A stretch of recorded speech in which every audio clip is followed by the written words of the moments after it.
Olympic medal के लिए विनेश फोगाट ने अपनी जान की बाजी लगा दी थी। 7 अगस्त को होने वाले फाइनल मुकाबले से पहले विनेश अपने वजन को कम करने के लिए किस हद तक गई थी, इस बात का खुलासा रेसलर के पर्सनल कोच वॉलर अकोस ने किया है।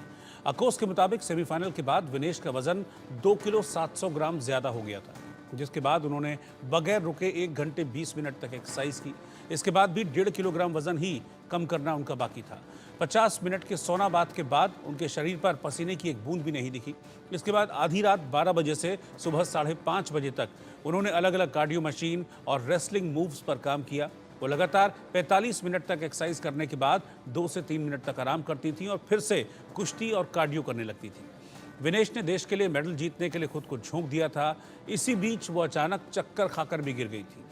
ये उनके कोच का कहना है कि हमने किसी तरीके से उन्हें उठाया और फिर उन्होंने 1 घंटा सोना बाथ में बिताया। सोना बाथ मतलब एक बाथिंग टेक्निक होती है, कमरा होता है, उसमें स्टीम आती है और उस स्टीम के जरिए बॉडी से आपका पसीना रिलीज होता है फैट के रूप में, उसे सोना बाथ कहते हैं। और कोच ने कहा कि एक समय ऐसा लग रहा था कि उनकी मौत हो सकती है, उनकी जान जा सकती है। ये कोच ने अपने जो बात है उसमें कोट किया।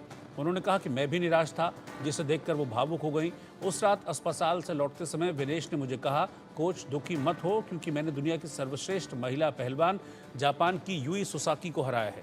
मैंने अपना लक्ष्य हासिल कर लिया और मैंने साबित कर दिया कि मैं दुनिया की सर्वश्रेष्ठ पहलवानों में से एक हूँ। रेसलर प्रोटेस्ट के दौरान विनेश ने बजरंग पुनिया और साक्षी मलिक को अपना मेडल गंगा नदी में बहाने से रोका था। विनेश ने उनसे कहा था कि ये मेडल्स बेहद खास हैं और वो इन्हें नदी में ना बहाएं। शायद विनेश को ओलंपिक मेडल की अहमियत का अंदाजा था, इसीलिए उन्होंने देश के लिए अपना सब कुछ दांव पर लगा दिया था।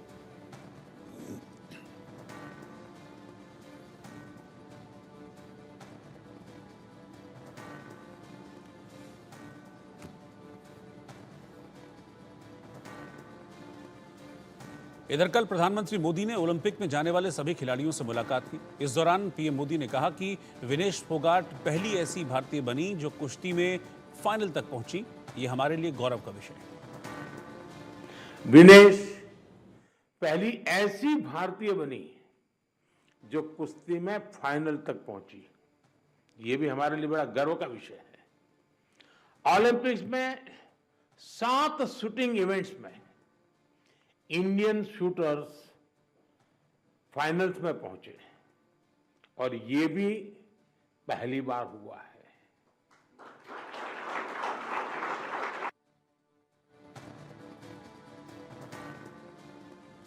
विनेश कल सुबह 10 बजे दिल्ली एयरपोर्ट पहुंचेंगी। उनके स्वागत की तैयारी की गई है।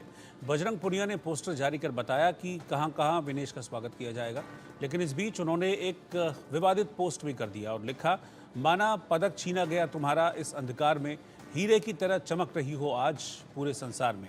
विश्व विजेता, हिंदुस्तान की आन बान शान, रुस्तमे हिंद विनेश फोगाट, आप देश के कोहिनूर हैं। पूरे विश्व में विनेश फोगाट हो रहा है। जिनको मेडल चाहिए खरीद लेना 15-15 रुपए में। दरअसल ये ट्वीट किया गया बजरंग पुनिया की तरफ से। सोशल मीडिया साइट एक्स पर ये बात उन्होंने लिखी और पहले तो शाराना अंदाज था, लेकिन जिस तरीके से उन्होंने मेडल्स को लेकर बात लिखी कि जिसको मेडल चाहिए वो 15-15 रुपए में खरीद ले, तो ये बात कई लोगों को अखर गई है। बजरंग पुनिया ने विनेश फोगाट की जो तस्वीर शेयर की है वो पुरानी है। दिल्ली के जंतर मंतर पर जब महिला पहलवान प्रोटेस्ट कर रहे थे, उस दौरान की जो तस्वीर है वो बजरंग पुनिया ने अपनी बात के जरिए रखी है। साथ ही महिला पहलवानों ने भारतीय कुश्ती संघ के मुखिया रहे बृजभूषण शरण सिंह पर गंभीर आरोप लगाते हुए उस दौरान प्रदर्शन भी किया था। उस आंदोलन में विनेश फोगाट भी शामिल रही थी और उस दौरान की तस्वीरें भी काफ़ी वायरल हुई थी, हमने देखा था। अब विनेश फोगाट हिंदुस्तान वापस लौट रही हैं पेरिस ओलंपिक के बाद, तो उनके स्वागत की बात बजरंग पुनिया कर रहे हैं। लेकिन जिस तरीके से मेडल्स को लेकर उन्होंने कमेंट किया है कि जिसको मेडल चाहिए खरीद लेना 15-15 रुपए में, ये बात बजरंग पुनिया की किसी को हजम नहीं हो रही है।